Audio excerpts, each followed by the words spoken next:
Assalamualaikum warahmatullahi wabarakatuh. Saya Yusniawati, calon guru penggerak angkatan 10 dari SDN Nangansari, Kabupaten Pandeglang, Provinsi Banten. Di sini saya akan memaparkan tentang aksi nyata modul 1.4 tentang budaya positif. Rancangan tindakan untuk aksi nyata. Latar belakangnya adalah dalam rangka menciptakan lingkungan positif, salah satu strategi yang perlu kita tinjau kembali adalah penerapan disiplin di sekolah kita. Apakah telah efektif? Apakah masih perlu ditinjau kembali?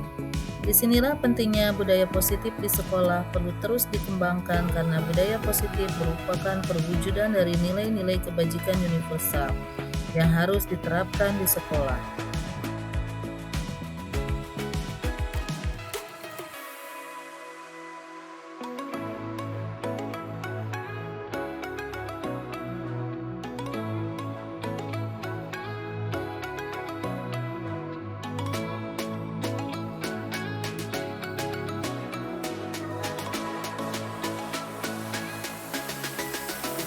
Bismillahirrahmanirrahim. Assalamualaikum warahmatullahi wabarakatuh.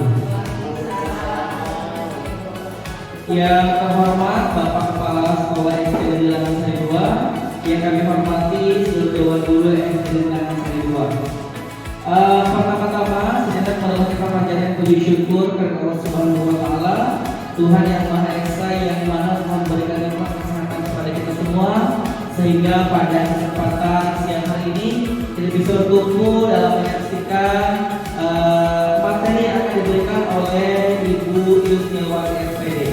Untuk itu, salam semoga selalu tercurahkan kepada kehadiran kita Nabi Muhammad Sallallahu Alaihi Wasallam. Bapak Ibu, sebelum melaksanakan atau mendengarkan pemaparan dari Ibu Yusniawati SPD, sejenak bersama kita mendengarkan sambutan dari Bapak Kepala Sekolah SD Negeri Langansari 2 kepada yang terhormat Bapak Edi Rohaidi SPD. Kepadanya dipersilakan.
Waalaikumsalam warahmatullahi wabarakatuh. Diucapkan terima kasih kepada Bapak Kepala Sekolah SD Negeri Langansari 2 atas sambutannya pada kesempatan siang hari ini.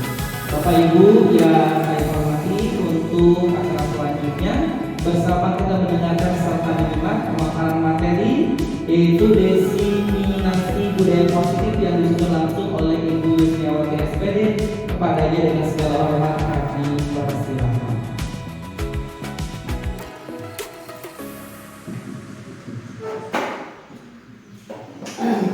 Kepada Pak Ali sebagai moderator. Terima kasih juga kepada dan juga kesempatan dan waktunya kepada saya untuk menerangkan atau menyampaikan tentang diskriminasi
yaitu yang berada di sekolah, karena salah satu karakter itu adalah karakter yang sangat penting sesuai dengan dari ajaran dari Ki Hajar Dewantara yang menyatakan bahwa untuk mewujudkan murid yang merdeka, murid harus memiliki disiplin yang kuat, ya, yang berasal dari dirinya. Jadi salah satu budaya positif yang harus ditanamkan oleh kita adalah budaya karakter yang baik, karena dengan karakter siswa yang baik maka akan terciptalah siswa yang sesuai dengan visi sekolah, yang mandiri, yang kreatif, dan kita juga pembelajarannya yang berpusat pada murid, ya, bukan central teacher tapi berpusat pada murid. Selanjutnya adalah perubahan paradigma belajar. Perubahan paradigma belajar merupakan pergeseran antara stimulus respon menjadi teori kontrol. Ya, pembelajaran dirancang berdasarkan prinsip pembelajaran yang berpihak kepada murid dan berdiferensiasi, sehingga setiap murid akan belajar sesuai dengan kebutuhan dari tahap perkembangannya. Nah, pembelajaran paradigma baru yang sekarang kita pelajari, yaitu yang sudah ada di sekolah, yaitu apa? Yang namanya adalah profil pelajar Pancasila. Dan pembelajarannya itu sekarang itu kita harus berpusat pada murid, yang berdasarkan kita belajarnya itu berdasarkan pembelajaran berdiferensiasi. Pembelajaran diferensiasi itu pembelajaran yang seperti apa? Pembelajaran yang kita cocokkan dengan keadaan siswa, yaitu dari minatnya, ya, dari kesiapannya. Itu adalah pembelajaran berdiferensiasi. Pembelajaran diferensiasi itu terbagi atas 3. Pembelajaran diferensiasi ada yang namanya diferensiasi konten, ya, ada diferensiasi proses, dan juga ada diferensiasi produk, ya. Kita akan menyesuaikan nih minat anak, kan di sana akan berbeda. Ada yang minatnya audio visual, ya, yang dari gambar, misalkan dari audio, dia suka melihat dari gambarnya. Ada juga dari visualnya, dari audio itu dari pendengarannya. Ada yang dari visual ketika dia melihat gambar-gambar. Ada juga yang langsung dia mempraktekannya. Itu ada pembelajaran dari berdiferensiasi, yaitu ada diferensiasi konten, proses, dan juga produk, ya. Selanjutnya ada disiplin positif. Dalam rangka menciptakan lingkungan positif, salah satu strategi yang perlu kita tinjau kembali adalah penerapan disiplin di sekolah kita. Ya, karena disiplin adalah sesuatu hal yang harus kita tanamkan. Karena dengan disiplin maka akan tercipta juga karakter siswa yang akan menaati semuanya, ya, yang akan menjadi karakter yang baik. Nah, disiplin yang artinya adalah belajar. Kata disiplin juga berkonotasi dengan disiplin diri, yaitu disiplin dapat membuat seseorang menggali potensinya menuju kepada sebuah tujuan, sesuatu yang dihargai dan juga bermakna, ya. Disiplin positif merupakan salah satu cara penerapan disiplin yang bertujuan untuk menumbuhkan kesadaran, ya, yang menumbuhkan untuk kesadaran diri. Jadi kesadaran diri itu disiplin karakter kita gali dari masing-masing siswanya, dari masing-masing murid kita, ya. Harus tumbuh, disiplin itu belajarnya itu harus tumbuh dari dirinya, dari minatnya, dari keinginannya, dari motivasi dirinya, ya. Jadi ketika anak sudah termotivasi, maka akan tercipta yang namanya disiplin positif. Selanjutnya ada yang dinamakan motivasi perilaku manusia. Menurut Dean Gosen, ada 3 alasan perilaku manusia, yaitu untuk menghindari ketidaknyamanan dan hukuman. Terus yang kedua, untuk mendapatkan imbalan atau penghargaan dari orang lain. Yang ketiga, untuk menjadi orang yang mereka inginkan dan menghargai diri sendiri dengan nilai-nilai yang mereka percaya. Misalnya apa? Ketika anak motivasinya apa? Kadang-kadang mereka hanya ingin dihargai oleh temannya. Mereka nih berusaha sekuat mungkin, mereka ingin mendapatkan nilai nilai terbaik. Tapi nilai terbaik itu bukan dari rasa dia sendiri, tapi rasanya, motivasinya adalah karena dia ingin dihargai oleh gurunya, ingin dihargai oleh temannya, ya. Terus juga ada yang menghindari ketidaknyamanan, ya. Ada apa juga hukuman. Dia misalnya datang terlambat, dia tidak mau datang terlambat, dia datang pagi-pagi, bukan dari asal dari dirinya, tapi dia mencoba untuk tidak datang terlambat atau tepat waktu, bukan karena kesadarannya akan, tetapi dia takut dihukum, ya. Jadi bukan dari motivasi dia, tapi dari hukumannya. Jadi dia tidak mau dapat hukuman, makanya dia datangnya pagi-pagi. Terus dia mengerjakan sesuatu, misalnya mengambil sampah, tapi bukan atas dasar kesadaran dia, tapi atas dasar takut dihukum kalau ketahuan dia membuang sampah. Ya. Selanjutnya ada kebutuhan dasar, ya. Kebutuhan dasar itu ada 5 kebutuhan dasar manusia, yaitu kebutuhan bertahan hidup, ada juga kebutuhan cinta dan kasih sayang, kebutuhan penguasaan, kebutuhan kebebasan, kebutuhan akan kesenangan. Jadi kebutuhan bertahan hidup, ya namanya juga kita manusia pasti akan ada yang namanya kebutuhan bertahan hidup, ya. Dia harus memiliki sebuah keyakinan untuk bertahan hidup. Kebutuhan cinta dan kasih sayang. Siswa-siswa kadang-kadang mereka ingin diperhatikan, ya. Diperhatikan. Misalnya mereka berulah. Kadang mereka berulah itu bukan karena mereka nakal sebenarnya. Kadang-kadang mereka berulah karena mereka kekurangan cinta dan kasih sayang. Mungkin dari rumahnya atau bagaimana, ingin diperhatikan. Intinya mereka ingin diperhatikan oleh guru dan juga temannya, ingin mencari perhatian sehingga mereka membuat sebuah permasalahan di dalam kelas, yaitu sangkut pautnya dengan kebutuhan cinta dan kasih sayang. Terus ada juga kebutuhan penguasaan. Dia kadang-kadang di dalam kelas itu siswa ada yang merasa saya paling pintar, ya. Dia ingin menguasai, ingin lebih paling wah gitu, ya. Paling wah, saya paling terbaik, saya paling sehingga dia tidak ingin merasa dilewati. Makanya kadang-kadang dia merasa egois sehingga menjadikan dia membuat sebuah masalah di dalam kelasnya, karena emang setidaknya manusia emang membutuhkan kebutuhan penguasaan, ya. Ada lagi kebutuhan kebebasan. Kadang-kadang siswa juga di dalam kelas suka ada tuh yang keluar masuk ketika jam pembelajaran.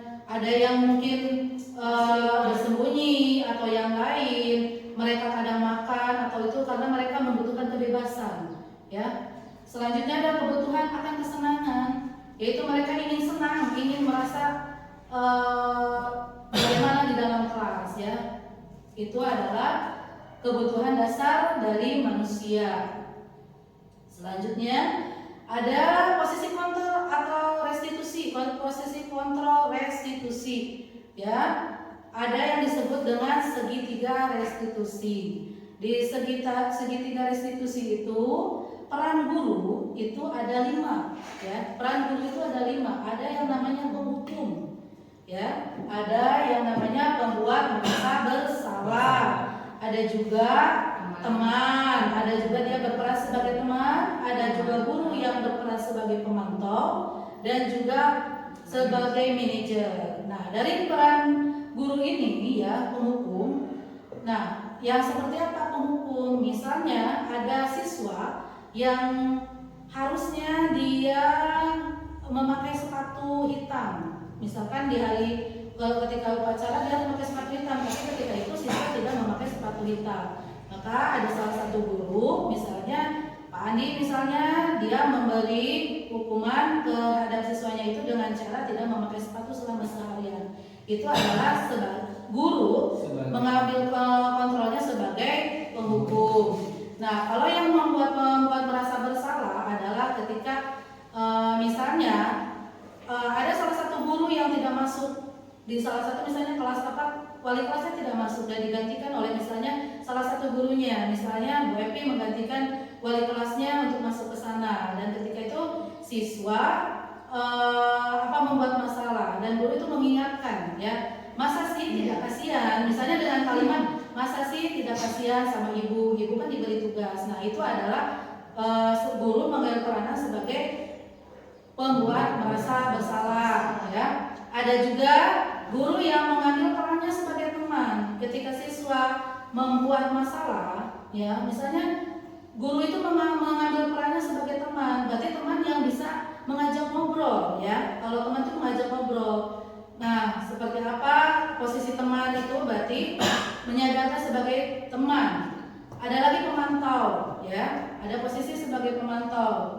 Nah, yang harus dimiliki oleh guru itu sebagai manajer, ya. Selain pemantau, sebagai penghukum, pembuat merasa bersalah, teman, ada juga sebagai manajer. Manajer itu adalah guru yang ketika memutuskan eksekusinya, ketika ada permasalahan dengan siswa, dia memposisikan dirinya sebagai manajer dengan menggunakan segitiga restitusi. Segitiga restitusi itu ada 3, yaitu pertama yaitu menstabilkan identitas, ya. Ada menstabilkan identitas, setelah itu memvalidasi, ya, dan yang terakhir adalah menanyakan keyakinan. Ketika ada siswa membuat permasalahan, tidak harus kita memberi mereka hukuman, tapi kita ajak mereka bicara. Apa dulu tuh? Kenapa misalkan siswa dia memberi kenapa dia bersikap seperti itu? Dan tanyakan alasannya sikap seperti itu kenapa. Setelah itu ajak oleh kita mencari solusinya, memvalidasinya. Nah, setelah memvalidasi menanyakan keyakinan. Keyakinan kelasnya itu apa? Apakah kamu melanggar keyakinan kelas? Keyakinan kelas apa yang kamu langgar? Itu adalah menanyakan keyakinan dalam segitiga restitusi. Selanjutnya adalah keyakinan kelas. Setiap tindakan atau perilaku yang kita lakukan di dalam kelas dapat menentukan terciptanya sesuatu lingkungan positif, yaitu perilaku warga kelas tersebut, ya. Nah, ini adalah video yang saya lakukan, yaitu video segitiga restitusi dengan permasalahan kalau siswa itu dia mencontek di dalam kelas.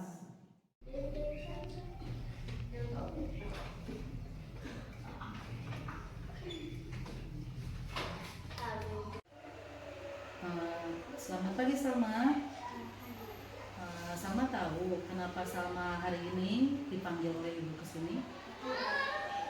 Tadi ibu lihat ketika jam pelajaran, ketika ulangan, ibu lihat Salma melihat lembar kerja dari Putra. Apa betul? Nah, perbuatan itu adalah perbuatan apa Salma? Iya, apa itu? Menyontek. Perbuatan baik atau tidak baik? Tidak baik. Nah, sekarang ibu mau tanya, kenapa Salma sampai menyontek ke lembar jawaban Putra? Karena semalam tidak belajar. Kenapa sampai semalam tidak belajar? Karena nonton TV. Nah, ya, setiap orang pasti melakukan kesalahan, ya. Pasti kita pernah melakukan kesalahan seperti menyontek, seperti yang lain, ya. Jadi Salma tidak boleh malu. Nah, sekarang Salma masih ingat tidak dengan keyakinan kelas kita? Apa? Bersikap jujur. Nah, apakah sikap jujur itu penting untuk kita? Penting, ya. Sikap jujur adalah sesuatu yang harus kita pertahankan. Kita harus berbuat jujur. Nah, sekarang Salma apakah akan merubah sikap dari Salma yang tadi itu menyontek punya teman? Siap merubah. Dengan seperti apa merubahnya? Dengan belajar, terus mengerjakan semampunya, terus dan juga berdoa. Berdoa kepada siapa? Kepada Allah. Nah, kalau seperti itu, Salma, kapan Salma akan melakukannya? Mulai dari hari ini, ya. Baiklah. Jadi ketika kita membuat kesalahan, ya, menurut Salma menyontek adalah sebuah kesalahan, kita harus merubahnya, berusaha dengan keras untuk untuk tidak lagi mengulangi perbuatan itu, karena perbuatan menyontek adalah perbuatan yang tidak baik. Baiklah, Salma, siap Salma merubahnya mulai dari hari ini? Siap untuk tidak mengulangi perbuatan itu ya. Iya. Nah, Ibu ucapkan terima kasih ya, dan harus semangat belajarnya ya. Terima kasih ya atas, saya ucapkan terima kasih atas dukungan Bapak Ibu guru ya. Semoga apa yang saya sampaikan ini bermanfaat bagi Bapak dan Ibu guru, bermanfaat juga bagi saya, dan saya juga mengucapkan terima kasih atas dukungan Bapak Ibu guru, sehingga saya ketika menjalankan pelatihan dari calon penggerak ini berjalan dengan sukses ya, berjalan dengan lancar itu. Saya ucapkan terima kasih atas dukungannya ya. Dan moga-moga tercapai. Dan moga-moga tercapai dan kita semua menjadi sukses semuanya, dan semoga menyusul dari guru-guru yang lainnya ya. Terima kasih, dan saya mohon maaf bila mana ada kesalahan kata atau dari yang lainnya. Wabillahi taufiq wal hidayah. Wassalamualaikum warahmatullahi wabarakatuh. Waalaikumsalam. Iya, diucapkan terima kasih kepada Ibu Yusniawati SPD yang telah memaparkan arahan juga untuk kita semuanya selaku guru yang bertugas di sekolah ini. Sekali lagi mungkin saya mewakili seluruh Dewan Guru mengucapkan terima kasih kepada Ibu Yusniawati telah memaparkan materi dengan begitu luasnya sehingga kami bisa mengerti tentang diseminasi dan juga membuat keyakinan kelas, membuat strategi institusi untuk kita ke depannya ya, seperti apa mungkin untuk ke depannya kami selaku guru di sini yang bertugas dengan baik. Bapak Ibu, dikarenakan untuk acara hari ini sudah selesai, sejenak saya mengucapkan terima kasih kepada Bapak Kepala Sekolah beserta seluruh Dewan Guru yang telah ikut hadir menyaksikan dan mensukseskan kegiatan pada kesempatan ini. Untuk itu kami ucapkan terima kasih. Akhir kata dari saya terima kasih. Wassalamualaikum warahmatullahi wabarakatuh. Kalau kita mengacu ke ini, ke CGP, insya Allah sekolah kita itu akan maju. Maka akan lebih. Assalamualaikum warahmatullahi wabarakatuh. Waalaikumsalam warahmatullahi wabarakatuh.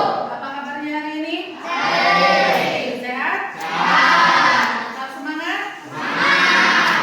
Ya. Nah, sebelum kita memulai pembelajaran pada hari ini ya, kita akan membuat kesepakatan atau keyakinan yang namanya keyakinan kelas. Tahu apa yang disebut dengan keyakinan kelas? Keyakinan kelas itu hampir mirip dengan tata tertib. Seperti gini, ibu akan bertanya ke kalian, kalian punya tidak impian tentang kelas idaman kalian? Kelas yang seperti apa yang kalian impikan? Punya tidak? Ingin kelasnya seperti apa? Seperti itu. Impian kelas. Pertama misalnya impian kelasnya kelas yang apa? Kelas yang ya bersih. Terus apa lagi?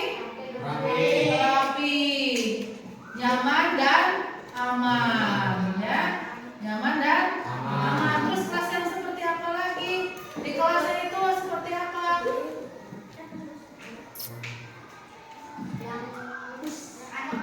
Yang kelas yang adem ya, berarti.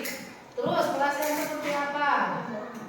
Yang saling bekerja sama, yang saling bekerja sama, saling berkolaborasi, apalagi saling menghargai, saling menghargai.